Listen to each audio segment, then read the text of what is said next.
Hey y'all, so this video is strictly dedicated to factoring trinomials.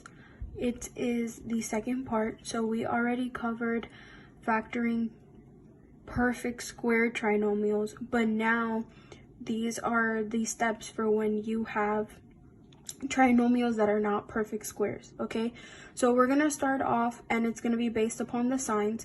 So we're going to cover right now trinomials with 3 positive terms. Okay, so our example is going to be x squared plus 8x plus 15. All 3 of these terms are positive. Okay, so in order to factor it, we're going to start off from here on out, every factoring problem, you start off with this. You set up 2 parentheses, okay? Because you have a trinomial, it's always going to break down into 2 parentheses, all right? I'm going to flip the page. So that's step 1. You set up your 2 parentheses. And then what we're going to do is start off with our first term.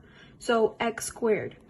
Because we have an x squared gets broken down to 1x in the first parentheses, 1x in the second parentheses, because when we multiply it all out, this little arrow, I guess, that we always do here between the first terms of both parentheses will result in x squared. Okay, now since all of them are positive, you can automatically drop down the 2 plus signs. So you can automatically insert 2 plus signs into your parentheses.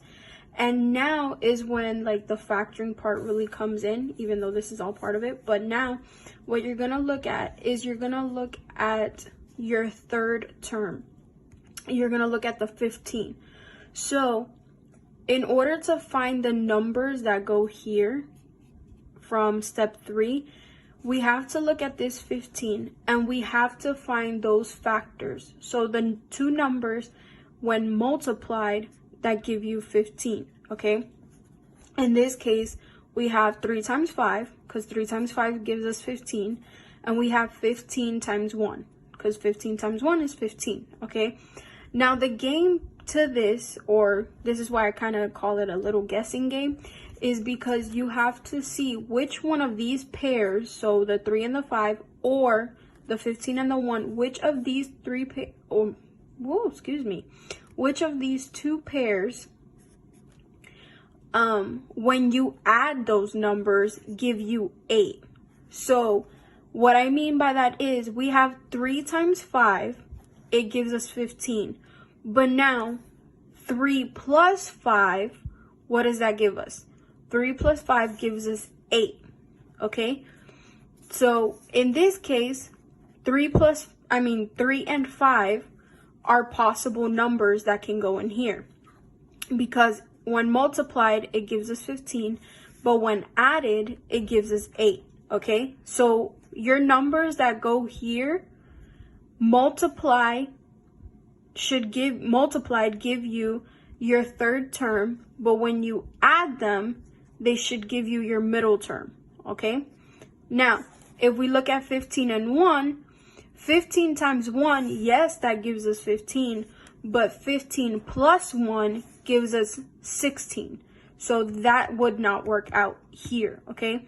Which is why our pair that we're going to be using is 3 and 5, right? So then when you try 3 and 5, and you place them into the parentheses, when you multiply this all out, you get the same expression that we started off with. And because you get that same expression, your answer is going to be x plus 3 in one set of parentheses and x plus 5 in the other set of parentheses. Okay? And that's how you factor when all of your terms are positive.